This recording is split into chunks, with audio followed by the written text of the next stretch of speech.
Well, I just wanted to take a minute to walk you all through how we do our tracks and clicks for our Sunday morning services. And so the process for that is we will be starting in Ableton. And so you can just go on over to the Sunday morning tracks project. We'll open that and then actually open the project itself.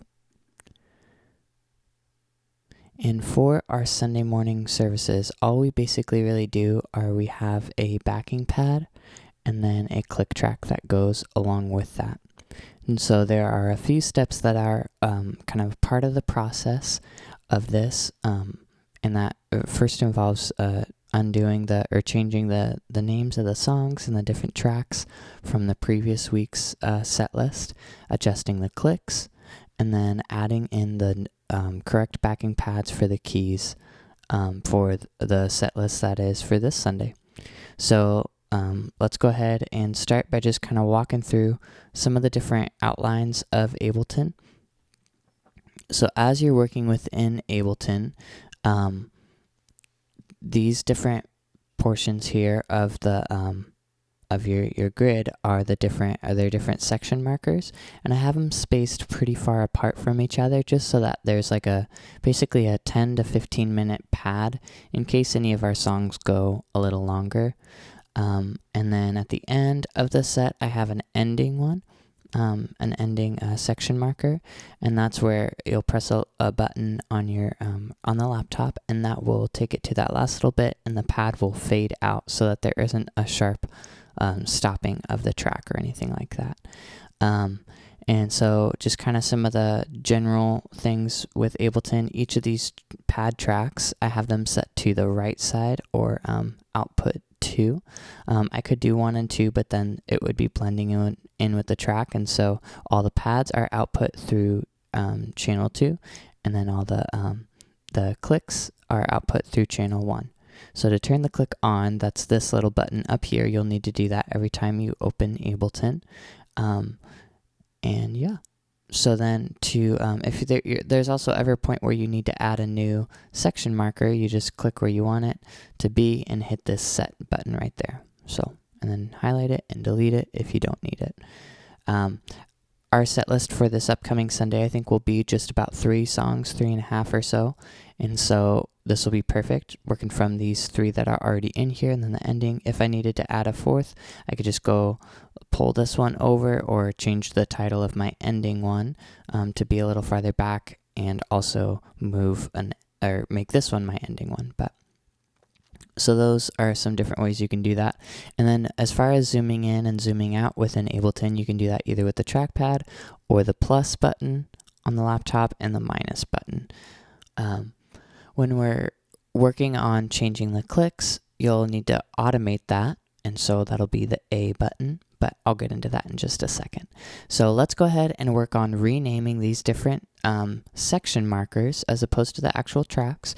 Work on renaming the section markers to our correct songs, and then we will rename the tracks and adjust the clicks and go from there. So to do that, what you'll do is you'll hit Command R, and our first song for this Sunday is By the Blood. So go ahead and type that in, then hit Tab. That'll get you over to the next section marker. And the second song is Firm Foundation. The next song after that is All Hail King Jesus. And then we'll also be going into an additional chorus or bridge of No Other Name, but I think I'll just leave this and leave it. Yeah, it's a good extra long length as we add that little extra bit. And so I think I'll just go ahead and leave that because the clicks of those 2 songs are about the same, so I don't need another section marker. So now that we've labeled all of our section markers, we'll Command S to save, and then come on over here to the actual tracks, or the channels, instrument channels, and then Command R to rename this, By the Blood. Tab down, Firm Foundation, and tab down, All Hail King Jesus. Perfect. Okay. Command S to save that now. So now we have our section markers labeled correctly and our tracks labeled correctly. And so now what we're going to do is we'll work on changing the tempos. And so that's done through automation. So just hit A and we'll see Okay, we got a couple previous songs here that we can actually get rid of what those tempos were. Let me zoom in. I try to have the tempo changes be like at the very end of, so for example, you can see By the Blood, well, currently we're working with a tempo of 92. We're about to adjust that, but that will go all the way. It'll stay at 92 until just before Firm Foundation. So we don't get any tricky like pad changes, like changing how the pad sounds as the tempo adjusts or anything. I try to leave it as close to the end as possible. So for this song, our tempo is 118. So what you'll do is you'll just click on that little dot right there and bring that on up. We'll find 118. And if you need to move in smaller increments, you can press and hold down the shift button until you reach 118. And it can be a little tricky to get it exactly right sometimes, so maybe you'll have to kind of stick with that, like 118.20. It's honestly not that big of a difference. Let me see if I can get that right.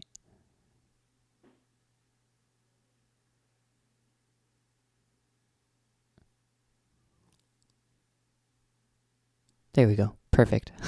You can see it can be a little finicky sometimes. But pressing and holding the shift button will save you a lot of time. I didn't know that trick for a while, and so it would be a little frustrating. But okay, working this up to 118. Whoops, scrolled past it and almost there.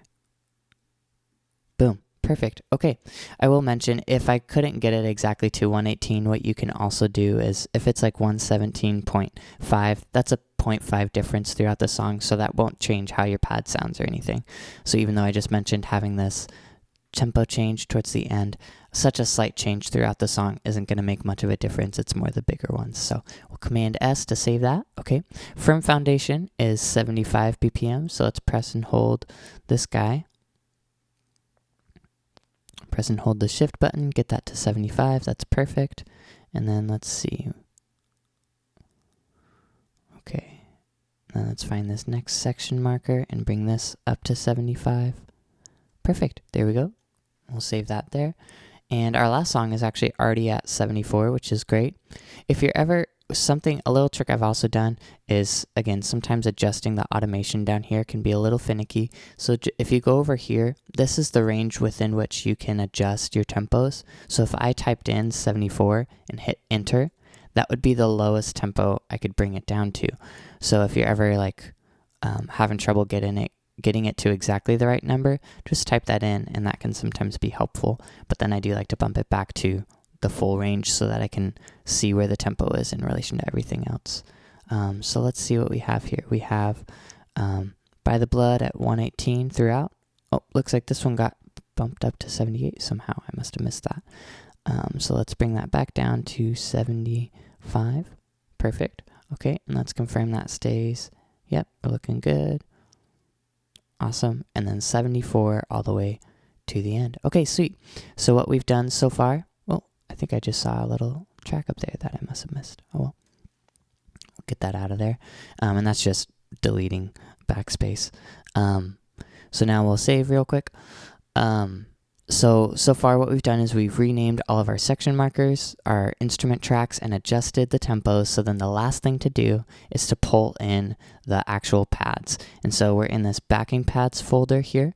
And this, one thing to mention, this backing pads folder needs to stay here on the desktop. Otherwise, Ableton won't be able to find the files correctly. So just make sure that that stays there, and that'll be where you need it. And then so for By the Blood, our first song is in the key of E, so we'll drag this guy in, key of E. And then the next two songs are both in G, so we'll drag that in and drag that in. Okay, so as you can tell, they are different lengths because of the tempo that we're working with here. That's what's causing that. And so what we're going to do is, first of all, we're going to highlight all of these and bring them up about 9 dB. I find that the pads have been a little quiet, and so bringing them up to about this 9 dB range puts them at a pretty good level that's workable in the room and in the in-ears. So then the last thing that we're going to do is we're going to trim down and edit these tracks so that they blend together and are long enough for our sections. So for this one, By the Blood, that'll mean we're going to have to cut part of it. And then for Firm Foundation and All Hail King Jesus, we're going to have to cut the part that fades out and place it at the very end to blend in with the next track. And then also make sure there's enough content to make sure that it fills this space so there's no dead space. So let's start by trimming down By the Blood. So what we'll do is we'll highlight where we want that fade to be. We want it to be about 2 measures long at the end of By the Blood into Firm Foundation. So we'll hit Command E, and that cuts the track.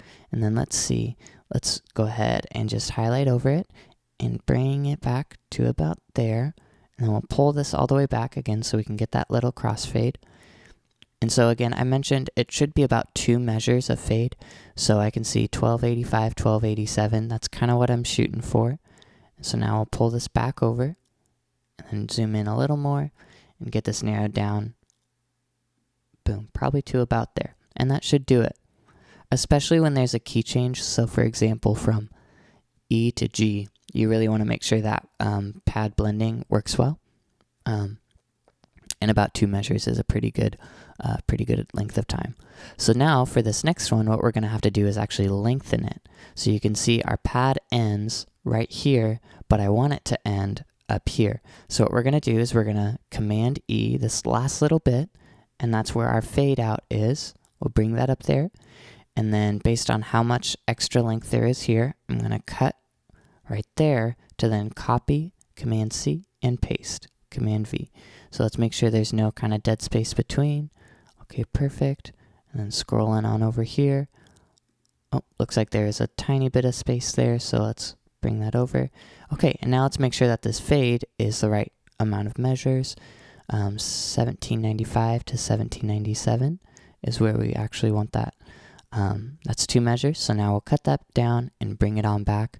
This isn't as important when you're fading into the same key, right? It's going to sound very similar, especially because the tempos are so similar, but it can kind of help signify the starting and stopping of a new song, so I still like to do that.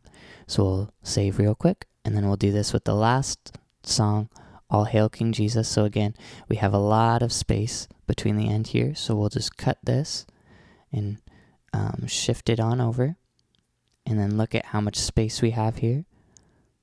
Okay, and then adjust accordingly. I think it'll be probably about there. Let's see. And if it's too long, well, I can always trim it back just a little bit. Yep, looks like it is.